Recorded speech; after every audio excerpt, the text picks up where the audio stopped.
તેઓ વ્યવસ્થા જાળવવામાં મદદરૂપ થાય.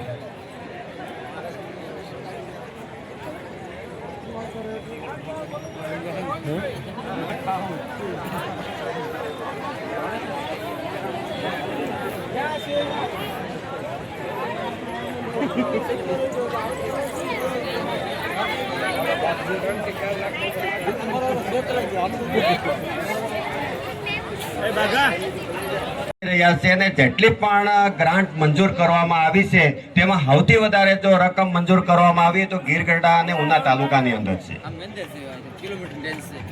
તમે રોડ 800 કરોડનું આપણા પેકેજ આપેલું છે, 800 કરોડ, જેની અંદર અત્યારે તમે ઉના 1 મહિના પછી તમને ખબર પડશે કે ઉનાનું પરિવર્તન કેટલું થઈ ગયું.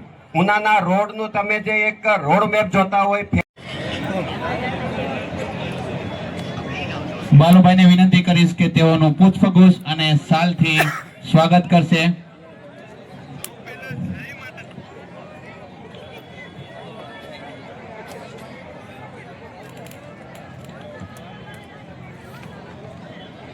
બાલુભાઈને વિનંતી કે તેઓ પુષ્પગુચ્છ અને શાલથી માનનીય ધારાસભ્ય શ્રી કળુભાઈ રાઠોડનું સ્વાગત કરશે.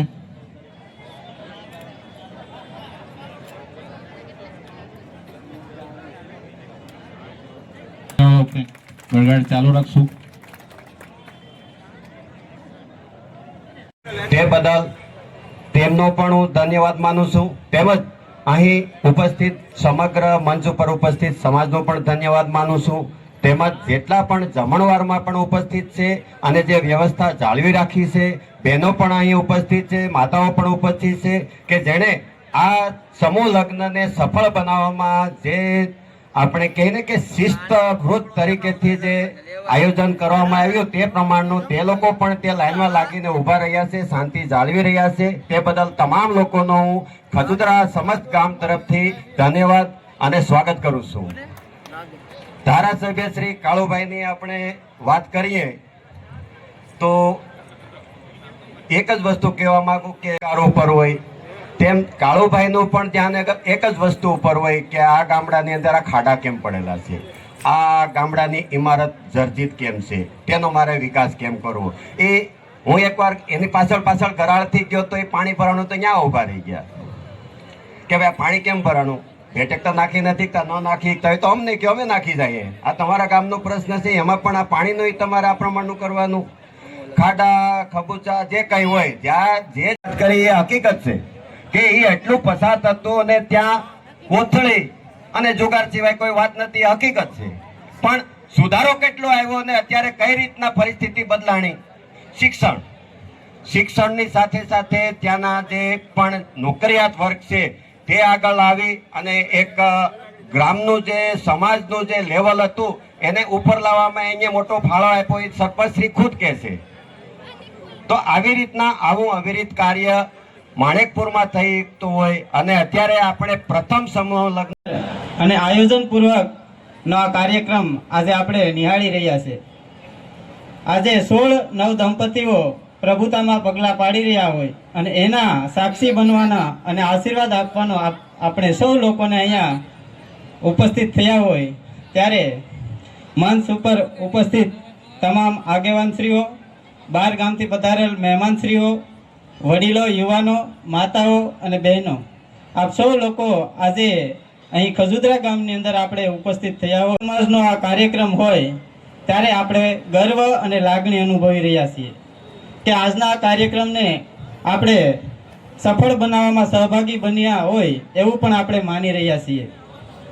આજે સમાજ ખૂબ આગળ વધી રહ્યો છે. આ આગળ વધવાનું કારણ ધીરે ધીરે શિક્ષણ આવતું જાય તેમ તેમ આજે સમાજના નવયુવાનો આજે આવા ભગવત કાર્ય કરવામાં આગળ વધી રહ્યા છે. આ કાર્યમાં આજે ખજુદરા ગામના યુવાનો, વડીલો, માતાઓ અને બહેનોને સુવ્યવસ્થિત રીતે આજે વ્યવસ્થાના ભાગરૂપે અને સમાજના કાર્યને પરિપૂર્ણ કરવા માટે અહીં તનતોડ મહેનત અને પરિશ્રમ કરી અને આ કાર્ય કરી રહ્યા છે. ત્યારે આ તમામ યુવાનોને પણ આપણે ખૂબ ખૂબ બિરદાવીએ છીએ તેમજ અહીંયા તમામ બહેનોને પણ આપણે ખૂબ ખૂબ બિરદાવીએ છીએ કે આજે તમારી મહેનત એ સમાજના ઉદ્ધાર માટે અને સમાજને આગળ લઈ જવા માટે આજે એ રંગ લાવશે એવું અહીંયા જોઈ રહ્યા છે. આજના આ પ્રથમ સમૂહ લગ્નને સફળ બનાવવા માટેના જે પણ પ્રયત્ન કરવામાં આવેલા તેવા તમામ આયોજકોને પણ આપણે અહીંયા ખૂબ ખૂબ ધન્યવાદ આપીએ કે આ આયોજન સુવ્યવસ્થિત રીતે અને સફળ બને તે રીતે આ આયોજન કરેલું હોય. લાગણી અનુભવીએ છીએ કે કોળી સમાજ આજે આપણે આગળ વધી રહ્યો છે. હજુ પણ આપણે શિક્ષણની દ્રષ્ટિએ જો પાછળ હોય તો એ શિક્ષણ આપણે મેળવવા માટે, શિક્ષણ આપવા માટે આપણે પ્રયત્ન કરતા રહેવા જોઈએ.